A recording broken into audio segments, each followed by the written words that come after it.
नमस्कार, मैं हूं आपके साथ शुभांगी सिंह और बंसल न्यूज की खास पेशकश में आप सभी का स्वागत है। जैसा कि आप जानते हैं कि आयुष्मान में हर बार स्वास्थ्य संबंधी समस्याओं पर खास जानकारी दी जाती है। इस कड़ी में आज हमारे साथ हैं डॉक्टर रश्मि वर्मा, जो बंसल हॉस्पिटल में इंटरनल मेडिसिन कंसल्टेंट हैं। डॉक्टर रश्मि, आपका बहुत बहुत स्वागत है हमारे कार्यक्रम में। Thank you so much. तो आज हम बात करेंगे एनीमिया यानी खून की कमी के बारे में, और जिसके बारे में जानकारी देंगी डॉक्टर रश्मि वर्मा। साथ ही अगर आपकी भी इससे जुड़ी कोई समस्या है तो आप हमारे नंबर लगातार आपकी टीवी स्क्रीन पर फ्लैश हो रहे हैं, आप कॉल कर सकते हैं और सीधा सवाल कर सकते हैं डॉक्टर रश्मि वर्मा से। डॉक्टर रश्मि, सबसे पहले यही जानना चाहूंगी कि एनीमिया आखिर होता क्या है? अनीमिया अगर आसान भाषा में कहा जाए तो रक्तहीनता या खून की कमी है। इस कंडीशन में शरीर में जो आरबीसीज होती हैं उनकी कमी हो जाती है। जनरली एक एवरेज इंडियन मेल में हीमोग्लोबिन की मात्रा 13 से ज़्यादा और फीमेल में 12 से ज़्यादा होनी चाहिए। यदि इसकी मात्रा कम हो जाती है तो विभिन्न प्रकार के लक्षण आने लगते हैं और इस कंडीशन को हम अनीमिया कहते हैं। वही, और अगर बात करें एनीमिया की कि ये कितने प्रकार की होती हैं, तो इसके बारे में भी जानना चाहूंगी कि एनीमिया कितने टाइप्स का होता है? अगर अनीमिया के टाइप्स के बारे में बात करें तो फिजिशियन के पॉइंट ऑफ व्यू से अनीमिया 3 मुख्य प्रकार का होता है: माइक्रोसिटिक, मैक्रोसिटिक एंड नॉर्मोसिटिक। ये इस बेसिस पे डिवाइड करा गया है कि आरबीसीज का साइज किस तरीके का हो गया है। अनीमिया में माइक्रोसिटिक अनीमिया वो होता है जिसमें आयरन की कमी होती है। मैक्रोसिटिक अनीमिया मतलब साइज आरबीसी का बढ़ गया है और ये जनरली विटामिन B12 या फोलेट की कमी में पाया जाता है। लंबे समय से रहने वाली बीमारियों में जो अनीमिया होता है वो नॉर्मोसिटिक होता है, जैसे कि कहते हैं अनीमिया ऑफ क्रॉनिक डिजीज, उसमें नॉर्मोसिटिक अनीमिया आपको मिलेगा देखने के लिए। तो डॉक्टर रश्मि, ये क्रॉनिक एनीमिया जो है, इसके बारे में मैं आपसे जानकारी चाहूंगी, क्या होता है, विस्तार से जानना चाहूंगी। क्रॉनिक अनीमिया जनरली हमारे शरीर में विभिन्न प्रकार की बीमारियां पैदा होती हैं, जो बीमारियां लंबे समय से रहते हैं, जैसे डायबिटीज़ है, हाइपरटेंशन है, रूमेटॉइड आर्थराइटिस जो कि एक हड्डी की बीमारी है, या अल्सर, पेट का अल्सर, या पाइल्स। इन तरीके की बीमारियों में लंबे समय तक मरीज परेशान रहता है और इसकी वजह से लंबे समय से जो खून का रिसाव अगर हो रहा है या हड्डी में खून नहीं बन पा रहा है तो इस कंडीशन को हम अनीमिया ऑफ क्रॉनिक डिजीज बोलते हैं। जनरली इसमें जो ब्लड पिक्चर मिलती है पेरिफेरल स्मीयर में वो नॉर्मोसिटिक, मतलब आरबीसी का साइज नॉर्मल रहता है बट आरबीसी का अमाउंट कम हो जाता है। तो एक तरह से कहा जाए कि एनीमिया मतलब ब्लड में आरबीसीज का लेवल कम हो जाना, इसी को एनीमिया कहते हैं। या खून की कमी को अगर जो बोला जाए तो आरबीसीज ही रेड ब्लड सेल्स हैं, उनकी कमी से एनीमिया होता है। अगर बात करें इनके सिम्टम्स की, तो सिम्टम्स क्या होते हैं, शुरुआती लक्षण क्या होते हैं अगर कोई एनीमिक है तो? देखिए, लक्षण ऐसा है कि हमने डिवाइड कर रखे हैं। यदि माइल्ड अनीमिया है या मॉडरेट अनीमिया है तो लोगों में जनरली काम करते करते थकान होना, चिड़चिड़ापन होना, नींद ना आना, घबराहट होना, किसी चीज़ में मन ना लगना। कई लोग बताते हैं कि उन्हें डिप्रेशन की भी शिकायत हो रही है। यदि सीवियर कंडीशन हो गई है, अगर अनीमिया करेक्शन नहीं किया है और हीमोग्लोबिन कमी होता जाएगा तो आगे चल के heart failure, chest pain, myocardial infection, इसके अलावा शरीर में सूजन आना, ये विभिन्न प्रकार के गंभीर लक्षण देखने को मिलते हैं। और अगर खास करके फीमेल्स की अगर बात की जाए तो जैसे जिनके पीरियड्स आते हैं नए नए, अगर बोला जाए कि जो टीनेज लाइफ में अभी अभी गर्ल्स आई हैं, उनको एनीमिया का कितना खतरा होता है? उन बच्चियों में जो टीनेज यंग एज गर्ल्स हैं उनमें अनीमिया बहुत प्रोन रहता है। इसका कारण होता है जो मेनोरेजिया, मासिक धर्म में अधिक खून का जाना। जनरली देखा गया है कि मासिक धर्म जो है वो 5 दिन का होता है और एक दिन में अराउंड 80 ml ब्लड का लॉस होता है। कभी कभी कुछ ऐसी परिस्थितियां होती है, हार्मोनल डिसबैलेंस होता है या बीमारियां होती हैं जिसमें ये दिन जिसमें मासिक धर्म में जो ब्लड लॉस होता है वो ज़्यादा हो जाता है। तो ऐसे कंडीशन में लड़कियों को, बच्चियों को अनीमिया डेवलप कर सकता है। ये बहुत ही खतरनाक चीज़ है और शुरुआती समय में ही माँ बाप को, बच्चों को तुरंत डॉक्टर को, फिजिशियन को दिखाना चाहिए।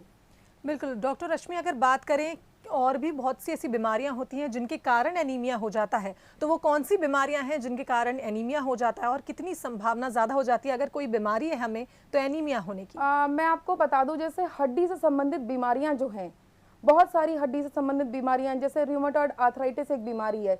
इसके अलावा बोन मैरो सप्रेशन आपने सुना होगा, जहां से खून बनता है शरीर में। यदि वहाँ सप्रेशन हो जाए, मतलब किसी कारणवश आरबीसीज ना बन पाए, मल्टीपल माइलोमा एक ऐसी कंडीशन है, माइलोडिस्प्लास्टिक सिंड्रोम एक ऐसी कंडीशन है, और भी बहुत सारे माइलोप्रोलिफरेटिव डिसऑर्डर्स जैसे क्रोनिक माइलोइड ल्यूकीमिया हो गया, माइलोफाइब्रोसिस हो गया, ये वो सारी कंडीशंस हैं जिनमें खून की कमी होनी ही होनी है। इसके अलावा यदि कहीं से खून का रिसाव हो रहा है, मान लीजिए आपके पेट में अल्सर है, आंतों से खून का रिसाव हो रहा है, या पाइल्स की शिकायत है, तो डेफिनेटली अनीमिया हो ही जाता है, खून की कमी हो ही जाती है। और भी बहुत सारी कंडीशन है, जैसे मान लीजिए किसी को किडनी की दिक्कत है, किडनी हमारे शरीर में इरिथ्रोपोएटिन प्रोड्यूस करता है, जो कि आरबीसी यानी रेड ब्लड सेल्स का प्रोडक्शन करवाते हैं, मदद करते हैं उसमें। अगर किसी को किडनी की दिक्कत है तो उसमें भी अनीमिया देखा गया है, और गंभीर रूप से काफ़ी सीवियरिटी रहती है अनीमिया की। डॉक्टर रश्मि, अगर बात करें एज ग्रुप की, तो किन महिलाओं को ऐसी कौन सी एज आती है जब सबसे ज़्यादा खतरा हो जाता है एनीमिया का? मैं आपको बता दूं, देखिए फीमेल्स में कोई ऐसा स्पेसिफिक एज ग्रुप नहीं है, चाहे वो टीनेज लड़कियां हों, चाहे वो मिडिल एजेड फीमेल हो, या पोस्ट मेनोपॉजल फीमेल हो। थोड़ा सा पोस्ट मेनोपॉजल फीमेल्स में क्योंकि खून का रिसाव, खून मासिक धर्म में जो खून है वो जाना बंद जाता है, तो उनकी इंटेंसिटी कम होती है, बट ओवरऑल देखा जाए तो अनीमिया सभी फीमेल्स में कॉमन पाया जाता है। इसका कारण है न्यूट्रिशनल खान पान अच्छा ना होना, अपने ऊपर ध्यान ना देना, और अगर कोई दिक्कत है तो उसको नज़रअंदाज करना। ये सारे कारण होते हैं कि फीमेल्स में मेल्स के मुकाबले ज़्यादा खून की कमी पाई जाती है। बिल्कुल। डॉक्टर रश्मि, अगर बात करें एनीमिया का जो कनेक्शन है इम्यूनिटी से कैसे है, क्या शरीर की रोग प्रतिरोधक क्षमता पर भी एनीमिया का प्रभाव पड़ता है? मैम, आपने बहुत अच्छा सवाल किया है। बहुत सारे लोग इस चीज़ के बारे में जानना चाहते हैं कि अनीमिया क्या हमारे शरीर की रोग प्रतिरोधक क्षमता, जिसे कहते हैं इम्यूनिटी, पे कोई असर डालता है या नहीं। आंसर है बिल्कुल, यस होता है। हमारे शरीर में दो इंपॉर्टेंट तरीके की इम्यूनिटी होती है, एक होती है ह्यूमरल इम्यूनिटी, एक होती है cellular immunity. Anaemia directly and indirectly effects the immunity of the person, मतलब इम्यूनिटी पे सीधा सीधा असर होता है। देखा क्या है, छोटे बच्चों में बार बार जिन्हें इन्फेक्शन होता है, बार बार सीजनल फ्लू होता है, या डायरिया पकड़ा जाता है, उनमें यदि आगे वर्कअप होता है या इन्वेस्टिगेशन कराई जाती है तो उनमें अनीमिया पाया जाता है। इवन जो ओल्ड एज पेशेंट्स हैं उनमें भी यही देखा गया है कि इम्यूनिटी कम रहने की वजह से बार बार सीजनल इन्फेक्शंस होते हैं। जब उनका वर्कअप कराया जाता है, जब हम आगे जांचें करते हैं, तो पाया जाता है कि उनमें अनीमिया है, और ये एक तरीके से कारण बनता है सीजनल इन्फेक्शंस वगैरह को आसानी से पकड़ने के लिए। बिल्कुल। डॉक्टर रश्मि, अगर बात करें फिजिकली ऐसे कौन से सिम्टम्स होते हैं जिससे पता लगाया जा सकता है कि हमें एनीमिया हो गया है या शरीर में खून की कमी हो गई है? अगर नॉर्मल इंडिविजुअल की बात करें, आप नॉर्मल वर्किंग पर्सन हैं, अचानक से आप महसूस करते हैं कि आपको थकान बहुत रह रही है, चिड़चिड़ापन बहुत ज़्यादा है, नींद ना लगना, इंसोम्निया, या शरीर पे अचानक सफ़ेदपन दिखता है, आपको चेहरे पे सफ़ेदपन, हथेली सफ़ेद दिख रही हैं, नाखूनों का आसानी से टूट जाना, या पैरों में सूजन आप महसूस कर रहे हैं।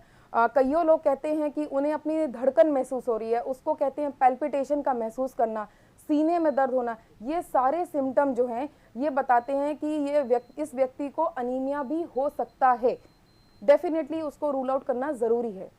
बिल्कुल। और अगर बात करें कि एनीमिया का असर हृदय पर यानी हार्ट पर किस तरह से पड़ता है, उस बारे में भी जानकारी चाहिए। बहुत ही महत्वपूर्ण चीज़ है ये। देखा गया है जिन लोगों को हीमोग्लोबिन की मात्रा 7 से नीचे हो जाती है वो सबसे ज़्यादा ससेप्टेबल हो जाते हैं हार्ट फेलियर के लिए। एक्चुअली जब खून की कमी होती है तो व्यक्ति में हाइपरडायनेमिक स्टेट डेवलप हो जाती है, जिसके कारणवश मरीज को एंजाइना मतलब हृदय में दर्द उठना, घबराहट, बेचैनी रहना, या हार्ट अटैक तक हो सकता है आगे चल के। अगर इसको नज़रअंदाज करा जाता है, सही समय पे उपचार नहीं करा जा सकता हो, तो व्यक्ति का हार्ट भी फेल कर सकता है। तो ये बहुत ही इम्पॉर्टेंट चीज़ है। बिल्कुल। डॉक्टर रश्मि, अगर बात करें जिन लेडीज़ को जो प्रेग्नेंट है या फिर पोस्ट प्रेगनेंसी जो प्रॉब्लम्स होती है, क्या उसमें भी एनीमिया एक मुख्य बीमारी हो सकती है फीमेल्स में? बिल्कुल। प्रेगनेंसी में तो आप जानते ही हैं कि जैसे ही प्रेगनेंसी का पता चलता है तो जो माता होती है उसको शुरुआती दौर में ही आयरन की टैबलेट देना शुरू करते हैं ताकि किसी तरीके की आयरन की कमी ना हो। प्लस देखा गया है कि कभी कभी डिलीवरी के टाइम पे खून का रिसाव ज़्यादा हो जाता है, या पोस्टपार्टम हिमरेज हो सकता है जिसकी वजह से खून की कमी पैदा हो सकती है। तो इस कंडीशन में यदि ऐसा लगता है कि थकान हो रही है, या शरीर पे सफ़ेदपन आ रहा है, या मन नहीं लग रहा, घबराहट बेचैनी हो रही है, तो डेफिनेटली अनीमिया रूल आउट करना चाहिए और बहुत ज़रूरी है इसको सही समय पे पकड़ना। डॉक्टर रश्मि, अगर बात करें आरबीसीज की, रेड ब्लड सेल्स की, तो सिकल सेल्स करके मैंने कहीं पर पढ़ा था, उसके बारे में जानना चाहूंगी कि नॉर्मल आरबीसीज और सिकल सेल्स में क्या फ़र्क है? बेसिकली सिकल सेल अनीमिया जो एक कंडीशन होती है, हमारी आरबीसीज ओवल शेप्ड होती हैं। इसमें क्या होता है कि सिकलिंग ऑफ द आरबीसी, जब हमारा डीऑक्सीजनेटेड ब्लड डीऑक्सीजनेशन होता है process, delivery of the oxygen to the tissues जो होता है, उस समय क्या होता है कि हमारी आरबीसीज इन दिस कंडीशन, ये सिकल सेल अनीमिया में सिकल शेप हो जाती है, शेप चेंज हो जाती है, तो ये नॉर्मल सर्कुलेशन में जो है रुक जाती हैं या इकट्ठा हो जाती हैं, और रेटिकुलो एंडोथेलियल सिस्टम, जैसे कि हम जानते हैं स्प्लीन या लिम्फ नोड जो होता है, वहाँ जाके रुक जाती हैं और एक्सेसिव ब्रेकडाउन होने लगता है, आरबीसीज टूटने लगती हैं, जिसके कारणवश अनीमिया पैदा हो जाता है। सिकल सेल्स जो हैं वो प्रेजेंटेशन होती हैं सिकल सेल अनीमिया का, जो कि एक हीमोलिटिक अनीमिया का टाइप होता है। बिल्कुल, तो जैसे हीमोलिटिक एनीमिया का टाइप आपने बोला है, तो क्या हीमोग्लोबिन इससे कनेक्टेड रहता है? बिल्कुल, हीमोग्लोबिन हमारे शरीर में आरबीसीज का सबसे मुख्य अंग है, और हीमोग्लोबिन जो है वो इनडायरेक्ट मार्कर होता है कि व्यक्ति का ब्लड में जो आरबीसीज हैं वो एडिक्वेट हैं या नहीं है। हीमोग्लोबिन ही वो पैरामीटर है जिसको हम ब्लड टेस्ट में चेक करते हैं। यदि हीमोग्लोबिन की मात्रा 12 से नीचे है फीमेल में और 13 से नीचे है मेल में, तो डेफिनेटली ये बताता है कि अनीमिया है, और यही एक पैरामीटर है जिससे हम डिवाइड करते हैं कि माइल्ड, मॉडरेट और सीवियर अनीमिया क्या होता है। बिल्कुल डॉक्टर रश्मि, अगर बात करें एनीमिया की बीमारी की, क्या जांचें कराई जाती हैं, किस तरह से टेस्ट किया जाता है और कैसे पता चलता है कि कोई भी व्यक्ति एनीमिक है? यदि व्यक्ति विशेष को ऐसा लगता है कि थकान है, बेचैनी है, घबराहट है, और ऐसा लगता है कि हाँ मुझे कुछ गड़बड़ हो रही है, मुझे कुछ दिक्कत हो रही है, तो फिजिशियन से आप मिलें। हम सबसे पहले एक सीबीसी यानी कंप्लीट ब्लड पिक्चर टेस्ट करवाते हैं। इसमें देखते हैं हम कि कितना हीमोग्लोबिन है, प्लस आरबीसी किस तरीके की हैं, नॉर्मल हैं कि नहीं है, कोई एबनॉर्मल सेल्स तो नहीं आ रही हैं। इसके अलावा हम आयरन प्रोफाइल करवाते हैं, जिसमें serum iron level, ferritin level, ये सब चीज़ों की जांच होती है। प्लस इसके अलावा मैक्रोसिटिक अनीमिया की जांच के लिए हम लोग विटामिन B12 और फोलेट लेवल की जांच कराते हैं। कईयों बार इन सारे टेस्ट से पता नहीं चल पाता है कि अनीमिया का कारण क्या है। ये अक्सर नॉर्मोसिटिक अनीमिया के केस में देखा गया है। उस केस में हमें आगे की जांचें भी करानी पड़ती हैं, जैसे सोनोग्राफी करानी पड़ती है, एंडोस्कोपी करानी पड़ सकती है, कोलोनोस्कोपी की ज़रूरत पड़ सकती है। अगर हमें ऐसा लगता है कि बोन मैरो सप्रेशन हो रहा है, मतलब बोन मैरो से ही खून नहीं बन पा रहा है, तो डेफिनेटली बोन मैरो बायोप्सी की भी ज़रूरत पड़ती है, ताकि पता चल सके कि कारण क्या है, खून की कमी क्यों हो रही है। बिल्कुल, और जितने भी दर्शक हमारा ये कार्यक्रम देख रहे हैं, हमारे नंबर लगातार टीवी स्क्रीन पर फ्लैश हो रहे हैं, आप सीधा कॉल कर सकते हैं और डॉक्टर रश्मि से बातचीत कर सकते हैं। डॉक्टर रश्मि, अब बात करें एनीमिया की बीमारी की जांचें, तो हमने पता किया कि किस तरह से जांचें होती हैं, लेकिन खान पान का और खास करके नशे का एनीमिया से क्या संबंध है, इस बारे में जानकारी चाहूँगी। मैडम, बहुत अच्छी चीज़ है ये जो आप पूछ रही हैं। खान पान के बारे में सबसे पहले बताना चाहूँगी। देखिए, दो चीज़ें हैं, हमें ध्यान रखना है कि हमारे खाने में आयरन पूर्ण मात्रा में हो, दूसरा विटामिन B12 और फोलेट की कमी ना हो, क्योंकि इनसे सबसे कॉमनली इसको बोलते हैं न्यूट्रिशनल डेफिशिएंसी अनीमिया, सबसे आसानी से पाया जाता है। आयरन पूर्ण रूप से पाने के लिए हरी पत्तेदार सब्जियां, इसके अलावा गुड़, चना, अंकुरित अनाज, विटामिन B12 और फोलेट की कमी को पूरा करने के लिए दूध, अंडा, पनीर, दही, मांस, मछली, जो भी आप पसंद करते हैं आप ज़रूर लीजिए, और इससे आप न्यूट्रिशनल अनीमिया से बच सकते हैं। दूसरी बात आती है नशा।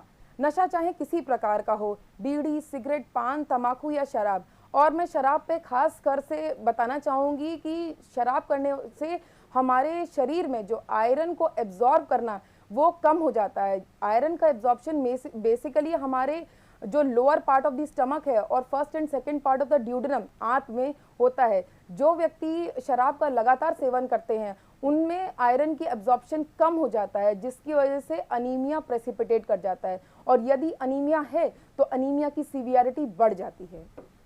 बिल्कुल डॉक्टर रश्मि, अगर बात करें कैंसर जैसी बीमारी की, जो कि काफ़ी लोगों के मन में मिथ होता है कि क्या कैंसर से भी एनीमिया का कोई कनेक्शन है, तो इस बारे में आपसे जानकारी लेना चाहूँगी।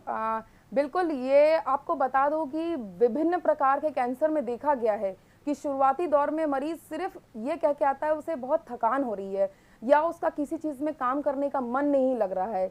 जब हम वर्कअप करते हैं, सिंपल वर्कअप से स्टार्ट होता है, ब्लड टेस्ट में वही सीबीसी की जांच करके देखते हैं तो पाया जाता है कि अनीमिया है। तो देखा गया है, जैसे खासकर बात करना चाहूँगी पेट अथवा आंत के कैंसर के बारे में, उसमें शुरुआती फेज में पनप रहे कैंसर का ये एक इनडायरेक्ट मार्कर है अनीमिया होना। इसके अलावा हड्डी से संबंधित अगर कोई कैंसर है या कोई माइलोप्रोलिफरेटिव डिसऑर्डर है या ब्लड कैंसर है, उसमें भी अनीमिया बहुत ही कॉमनली पाया गया है। कईयों बार शरीर में फैलने वाला कैंसर जिसे कहते हैं मेटास्टेसिस, उसमें भी अनीमिया बहुत ही कॉमनली पाया गया है। एक और चीज़ बताना चाहूँगी कि कभी कभी लोग इस चीज़ पे ध्यान नहीं देते हैं और उसे बढ़ने देते हैं, सोचते हैं कि कोई बात नहीं, खून की कमी है, हम खा पी के बराबर कर लेंगे, लेकिन ऐसा नहीं है। अगर ये कैंसर से होने वाला अनीमिया है तो इसका इलाज कैंसर का इलाज है, ना कि खाना पीना से बराबर करना। वो तो ज़रूरी है ही, लेकिन कैंसर का सही समय पे पकड़ा जाना और उसका ट्रीटमेंट भी बहुत ज़रूरी है। बिल्कुल डॉक्टर रश्मि, अगर बात करें कि कभी कभी आरबीसी शरीर में कहीं ट्रैप हो जाते हैं, उसके कारण भी एनीमिया हो जाता है, क्या ये बात सही है? बिल्कुल सही है। ये अभी आपने बताया था अभी मैंने आपसे बात की थी सिकल सेल अनीमिया के ऊपर। बेसिकली जब ऑक्सीजनेशन और डीऑक्सीजनेशन का जो प्रोसेस होता है आरबीसी के लेवल पर, जब एडिक्वेट आपका स्ट्रक्चर आरबीसी का सही नहीं होता है तो during deoxygenation RBC sickle shaped हो जाते हैं और वो आसानी से ब्लड सर्कुलेशन में नहीं जा पाते हैं और ट्रैपिंग होने लगती है। इस कंडीशन में आपको अनीमिया डेवलप हो जाएगा। ये विभिन्न प्रकार के हीमोलिटिक अनीमियाज में देखा गया है। इस कंडीशन में बेसिकली स्ट्रक्चरल डिफेक्ट होता है आरबीसी के स्ट्रक्चर का, उसमें ये इस तरीके की चीज़ उत्पन्न होती है। बिल्कुल डॉक्टर रश्मि, अगर बात करें मॉडर्नाइजेशन की, जिस तरह से हमारा बिजी शेड्यूल रहता है, क्या रिस्क फैक्टर बढ़ जाता है कि हमें एनीमिया जल्दी होगा? बिल्कुल, मॉडर्नाइजेशन जैसे जैसे आ रहा है, हमारे पास जंक फूड्स और इसके अलावा प्रोसेस्ड फूड्स का कल्चर आता जा रहा है।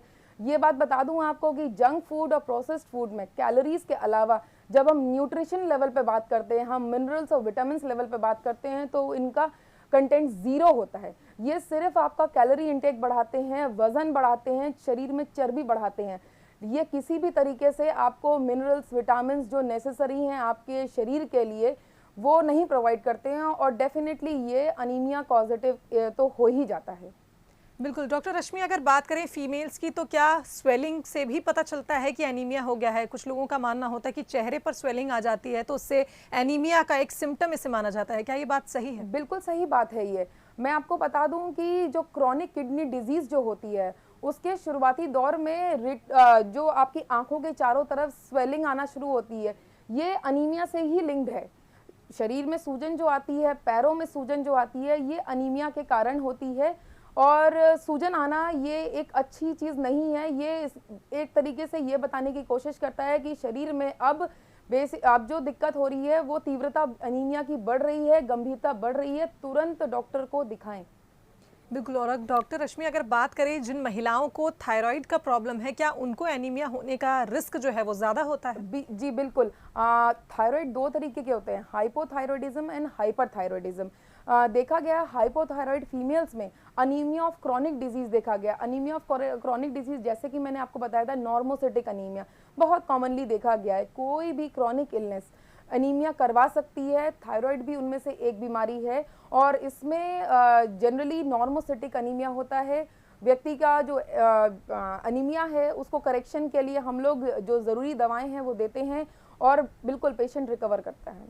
डॉक्टर रश्मि, अब आपसे जितने भी दर्शक हमारे देख रहे हैं उनके लिए एक संदेश आपसे चाहेंगे कि किस तरह से वो अपने खान पान का सही तरह से, एक तरह से कहा जाए बैलेंस डाइट लें, क्योंकि जैसा कि हम देख रहे हैं वेस्टर्न कल्चर बढ़ रहा है, जंक फूड पर हम निर्भर हो जाते हैं। ऐसे में किस तरह से क्या कुछ वो खाएं, क्योंकि कुछ मिथ भी ये भी कहते हैं कि सिर्फ हरे पत्तेदार सब्जियां खाने से आयरन बढ़ता है शरीर में। तो पूरा एक बैलेंस डाइट आपसे चाहेंगे किस तरह से हम लें जिससे एनीमिया ना हो? देखिए, आयरन की बात करते हैं सबसे पहले आयरन सप्लीमेंटेशन की, तो डेफिनेटली आयरन के लिए ग्रीन लीफी वेजिटेबल्स जिसे कहते हैं हरी पत्तेदार सब्जियां, इसके अलावा सूखे मेवे, इसके अलावा दालें हो गई हैं, अंकुरित अनाज हो गया है, सलाद हो गया है, जूसेस हो गए हैं, फल हो गए हैं, ये सब चीज़ें जो हैं आयरन सप्लीमेंटेशन के लिए बहुत हेल्पफुल हैं।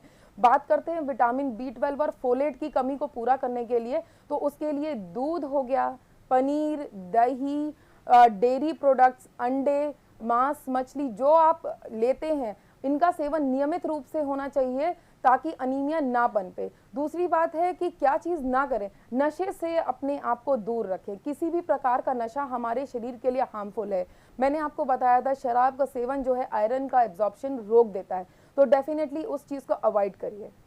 बिल्कुल डॉक्टर रश्मि, आप हमारे कार्यक्रम में आई और आपने एनीमिया से रिलेटेड इतनी सारी सलाह दी, उसके लिए बहुत बहुत धन्यवाद। तो एनीमिया की अगर बात की जाए तो एनीमिया एक ऐसी बीमारी है जिसे खान पान से भी ठीक किया जा सकता है। तो ऐसे में अगर हम बात करें एनीमिया के क्या लक्षण होते हैं, तो हमें डॉक्टर ने बताया कि शरीर का सफ़ेद पड़ जाना या चक्कर आना या आपको जल्दी फैटिग फील करना, ये एक मुख्य लक्षण हो सकता है एनीमिया का। तो एक बैलेंस डाइट और एक अच्छी एक्सरसाइज आपको हमेशा फिट एंड हेल्दी रख सकते हैं। इसी के साथ हमारी खास पेशकश में फिलहाल इतना ही। कल फिर हाजिर होंगे एक नई स्वास्थ्य संबंधी समस्या को लेकर, साथ ही बताएंगे उसके उपाय। दीजिए इजाजत, नमस्कार।